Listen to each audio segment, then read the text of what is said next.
On s'imagine souvent que sous la plante de nos pieds, il y a de la roche solide. Ouais, un immense bloc de pierre immuable, quoi. C'est ça, un truc super dense, complètement sec, qui descendrait directement jusqu'au centre de la Terre. Surtout quand on marche sur un trottoir en béton, la sensation de solidité, elle est absolue. Exactement. Mais en réalité, cette perception, c'est une des plus grandes illusions de notre quotidien. Ah, totalement. Le sol de notre planète, en fait, il cache des océans invisibles. Des rivières souterraines géantes qui voyagent dans l'obscurité totale pendant des millénaires avant de voir le jour. C'est fou de se dire qu'on marche, on construit nos villes, on dort littéralement au-dessus d'une architecture aquatique secrète. Et incroyablement dynamique en plus. Et c'est exactement ce changement de perspective vertigineux que propose notre exploration d'aujourd'hui. Ouais. Pour comprendre ce monde de l'ombre, on se plonge dans des extraits d'une vidéo éducative de la chaîne YouTube L'Univers de SVT. Ce qui est d'ailleurs remarquable avec cette source, tu vois, c'est qu'elle utilise une approche bilingue. Français et arabe, oui. Exactement, croisant les deux langues pour définir des mécanismes hydrologiques d'une précision vraiment redoutable. Parce qu'on ne va pas simplement lister où se trouve l'eau aujourd'hui. Non, l'objectif, c'est de comprendre la mécanique des fluides au cœur même de la roche. Comment des milliards de litres d'eau défient la gravité, sans filtre, et se retrouvent sous des pressions colossales. Et parviennent même à sculpter la physionomie de notre planète de l'intérieur. En décortiquant tout ça, on va structurer cette plongée comme un véritable voyage vers le centre de la Terre. En suivant le parcours d'une goutte de pluie, en gros. Au départ, c'est super simple. L'eau tombe, la gravité l'attire vers le bas, elle s'infiltre dans la Terre. Tout à fait. Mais bon, elle ne tombe pas indéfiniment non plus. Non, à un moment donné, à quelques mètres ou quelques dizaines de mètres de profondeur, cette eau va heurter une barrière. Ce que la vidéo appelle une couche imperméable à l'eau. Voilà, de l'argile dense par exemple ou du granit massif. C'est ce blocage qui crée une couche porteuse d'eau, le fameux aquifère. Pour bien visualiser le mécanisme, c'est un peu comme imaginer une grosse éponge de cuisine. Posée sur une plaque de verre, ouais. Exactement.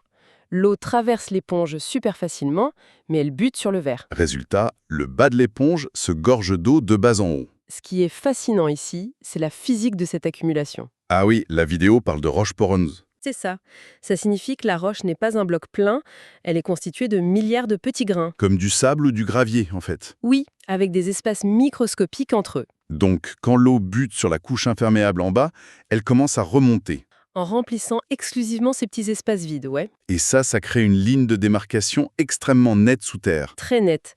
Tout ce qui est au-dessus de cette ligne contient de l'air dans ses pores. Et tout ce qui est en dessous est saturé à 100% d'eau. Et cette ligne invisible, cette frontière hydrologique, c'est ce qu'on appelle communément la surface de la nappe phréatique. Mais attends, cette éponge géologique, c'est pas un système statique. Ah non, pas du tout. Si c'est juste de l'eau coincée entre des grains de sable, j'imagine que c'est hyper sensible à ce qui se passe à la surface. Totalement.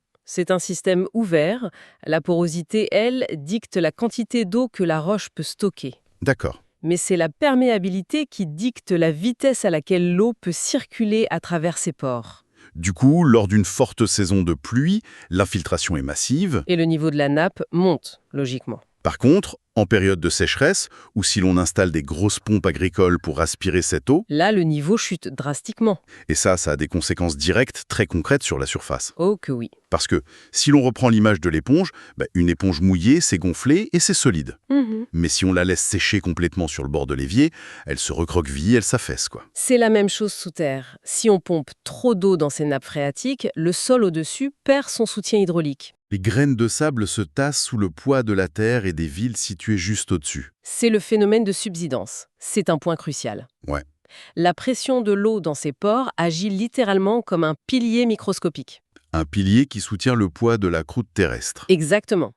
Quand on vide cet aquifère plus vite qu'il ne se recharge par la pluie, la pression interne chute. Et la roche s'écrase sur elle-même. Et le pire, c'est que c'est un processus physique irréversible. Ah ouais. Irréversible. Oui, une fois que les pores sont écrasés, l'aquifère perd définitivement sa capacité de stockage. Donc, même s'il repleut après, l'eau ne peut plus y retourner. C'est mort. Et c'est d'ailleurs la raison pour laquelle des métropoles entières s'enfoncent. Construite sur ces éponges géologiques qui s'enfoncent de plusieurs centimètres par an aujourd'hui. C'est un truc de fou quand on y pense. C'est dingue de se dire que des villes entières reposent sur l'équilibre de ces microscopiques gouttes d'eau coincées entre des grains de sable. Ouais. Mais continuons notre descente. L'éponge sur la plaque de verre, c'est le modèle le plus proche de la surface, en gros. Tout à fait. Or, on le sait, la géologie de la Terre, c'est loin d'être un millefeuille parfaitement plat. Ah, ça non. Les mouvements tectoniques plissent la croûte terrestre, l'écrasent, la retournent dans tous les sens. Et la vidéo aborde un deuxième scénario beaucoup plus intense, l'eau confinée.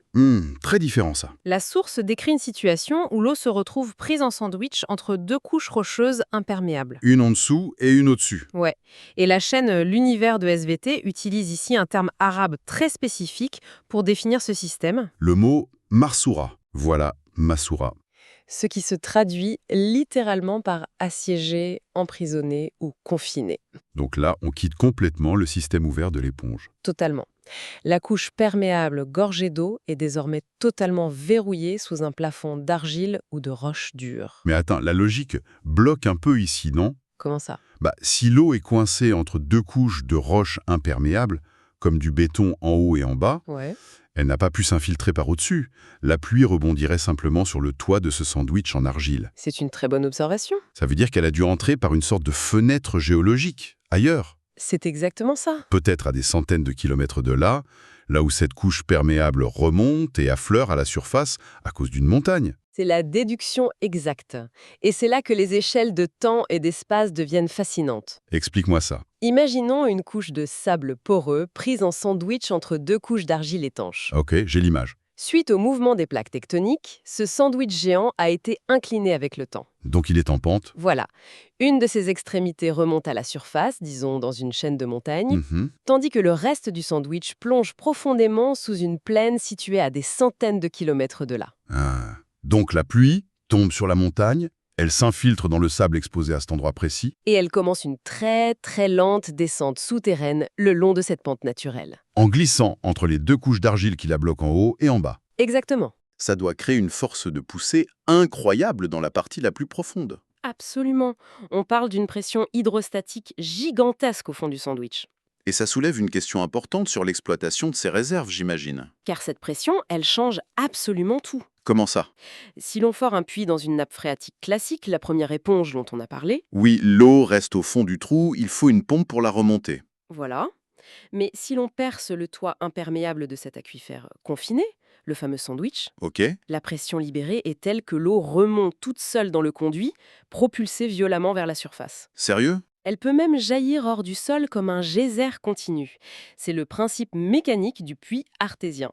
Ah, c'est ça un puits artésien. Ouais. C'est un phénomène presque magique visuellement en fait. Mais qui s'explique par une physique implacable.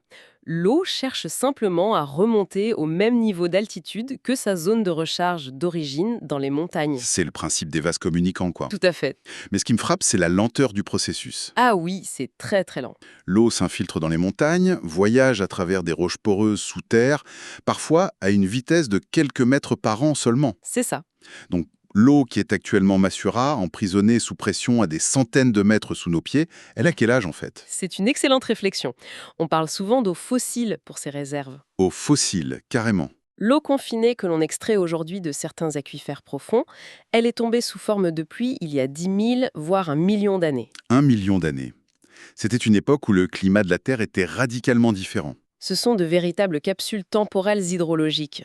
Elles sont totalement isolées de la météo contemporaine du coup. Qu'il pleuve à torrent ou qu'il y ait une sécheresse historique à la surface, la nappe confinée située en dessous n'en saura rien. Protégée par son armure de roches imperméables. Exactement. C'est vertigineux.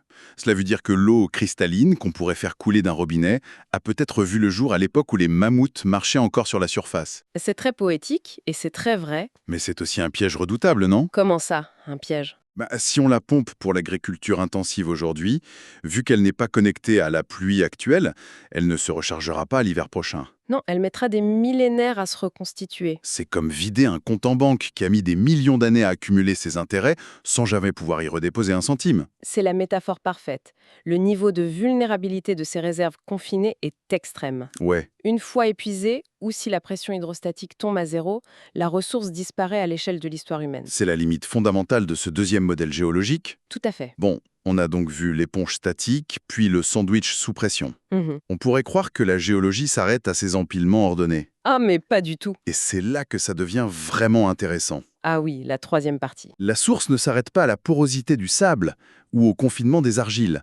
Elle introduit une troisième architecture radicalement différente, Une dynamique où l'eau n'est plus sagement stockée entre des grains. mais où elle circule de manière agressive à travers un réseau de fractures de la roche dure. La terminologie de la vidéo est encore une fois très claire. Elle évoque Shokuk Wolfajawet, Ce qui veut dire... littéralement les fissures, les crevasses et les cavités béantes. Ok, donc là on abandonne l'image du sable et de l'argile. On entre dans des formations géologiques comme le calcaire, des roches dures et denses, mais qui ont été fracturées, brisées par les forces de la Terre. Ce changement de décor est total. L'eau n'est plus un élément passif qui subit la roche. Non, elle devient un agent de destruction créatrice. Et le mécanisme derrière ça n'est pas seulement physique, il est chimique. Ah, la chimie de l'eau. Oui. Quand la pluie tombe du ciel, elle traverse l'atmosphère et elle se charge en dioxyde de carbone. Le fameux CO2. Et en se chargeant de CO2, elle devient très légèrement acide. C'est de l'acide carbonique très dilué. C'est ça. Et quand cette eau un peu acide s'infiltre dans les micro-fissures d'une roche calcaire, une réaction chimique se produit. L'eau va littéralement dissoudre le calcaire, molécule par molécule, millimètre par millimètre. C'est dingue. C'est ce qu'on appelle le processus de calcification. Et les échelles de temps rendent ce phénomène spectaculaire. Raconte-nous l'évolution du truc. Ce qui commence comme une micro-fissure invisible à l'œil nu, de la largeur d'un cheveu, Ouais, va se faire ronger par cette eau légèrement acide. Au fil des siècles, la fissure devient une fente. ok. Au fil des millénaires, la fente devient un tunnel. Et sur des millions d'années, ce Voilà. tunnel se transforme en une cavité gigantesque. La vidéo montre très bien que cette érosion chimique aboutit à la formation de véritables grottes souterraines. Des grottes, on parle de cathédrales de pierre cachées sous nos pieds. C'est vraiment ça. C'est ce qui est génial avec ce modèle. Dans le sable de notre première éponge, l'eau avance à la vitesse d'un escargot, filtrée par chaque grain. Oui, très lentement. Mais ici, dans ces Chukukwal Fajawat, on parle d'autoroutes souterraines, L'eau s'engouffre dans ces gouffres et circule à la vitesse de véritables rivières. avec des rapides, des cascades et des lacs souterrains immenses. C'est un monde digne d'un roman d'aventure fantastique. Et c'est une dynamique hydrologique complètement différente. C'est-à-dire, Ces réseaux karstiques, ces rivières dans les grottes, ça réagit extrêmement vite. pas d'effet tampon comme avec le sable salon. Exactement. S'il y a un orage violent en surface, l'eau s'engouffre direct dans les dolines et les fissures béantes du sol. Ah ouais. En quelques heures seulement, une paisible rivière souterraine peut se transformer en un torrent dévastateur dans l'obscurité. Donc c'est un système de stockage massif, mais sans la filtration lente du sable. C'est le gros point noir. L'eau est d'ailleurs beaucoup plus vulnérable à la pollution de surface. Ah ben oui, Un polluant déversé sur le sol, un produit chimique par exemple, il peut se retrouver dans la rivière souterraine quelques heures plus tard, voyageant sur des kilomètres sans être filtré du tout, avant de ressortir à une source naturelle. cette architecture chaotique a aussi un côté un peu effrayant, tu trouves pas? Oh que si. Parce que la roche, au-dessus de ces gigantesques cavités, est rongée en permanence par en dessous. C'est le danger du karst. Parfois, le toit de la grotte devient trop fin, et tout s'effondre d'un coup. C'est ce qui explique ces images impressionnantes qu'on voit parfois aux infos. Ouais, de trous béants qui s'ouvrent soudainement au milieu d'une route ou d'un champ, avalant tout sur leur passage. Des voitures, des maisons. Les dolines d'effondrement, oui. La terre ferme se dérobe parce que l'eau a silencieusement dévoré les fondations au fil des millénaires. C'est terrifiant. C'est la manifestation brutale en surface de cette architecture karstique sous-jacente. L'eau ne se contente pas de traverser le paysage. Elle le sculpte de l'intérieur. Exactement. Retirant la matière jusqu'à ce que la gravité reprenne ses droits. C'est un exemple parfait de l'impact colossal, mais invisible, de ces structures géologiques. Alors qu'est-ce que tout cela signifie au final ? Eh bien, qu'il faut repenser notre vision du sol. Ouais, si on rassemble toutes les pièces de ce puzzle, on réalise à quel point la croûte terrestre est vivante. Complètement. On a vu 3 systèmes totalement différents cohabiter sous nos pieds, D'abord, le modèle de l'éponge poreuse. où l'eau filtre lentement au-dessus d'une barrière argileuse, supportant le poids du sort par la pression de chaque petite goutte. Ensuite, l'aquifère confiné. Ce fameux sandwich géologique qui emprisonne de l'eau fossile vieille de plusieurs millénaires sous des pressions invraisemblables. Et enfin, le chaos du calcaire fracturé. Où une pluie légèrement acide dissout la pierre pour créer d'immenses grottes secrètes et des autoroutes aquatiques souterraines. Si l'on relie cela à la situation dans son ensemble, la leçon est vraiment vertigineuse. C'est clair. Scintillante ou les lacs que nous pouvons observer en surface. Elle est sous terre. Et comprendre cette mécanique des fluides, Comprendre la porosité, la pression hydrostatique et la chimie de la dissolution karstique, ce n'est pas seulement de la théorie géologique en fait. C'est quoi alors? C'est littéralement la clé de notre survie.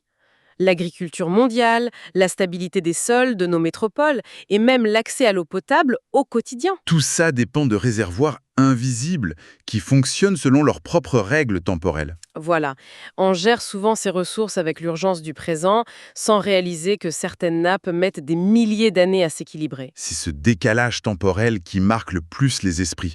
Et c'est justement cette notion de mystère invisible qui me ramène à notre point de départ. Hmm. La source mentionne des réseaux incalculables de fissures et de cavités à travers le globe. Des réseaux immenses. On cartographie la surface de Mars avec une précision millimétrique. On scrute les confins de l'univers avec des télescopes super puissants. Mais la roche dure sous nos pieds nous bloque la vue. Quand on pense à la puissance de l'érosion chimique sur des millions d'années, on pourrait facilement se demander quelle proportion colossale de cette architecture souterraine complexe Abritant d'immenses océans secrets d'eau douce dans des cathédrales de pierre. reste aujourd'hui totalement inexplorée par l'humanité. C'est une question fascinante. Il suffit d'imaginer le nombre de labyrinthes aquatiques massifs qui fonctionnent en silence dans les abysses de la Terre. Ignorant totalement notre existence, juste sous le bitume et le béton de nos vies trépidantes. Le continent souterrain, en fait, c'est vraiment notre ultime frontière inexplorée. Ouais, Les dynamiques de pression et de création de ces cavités nous démontrent que notre planète ne cesse jamais de se redessiner de l'intérieur. dans une obscurité absolue, C'est une réflexion fondamentale pour appréhender la complexité du système Terre. une mécanique de l'ombre absolument magistrale. Mm.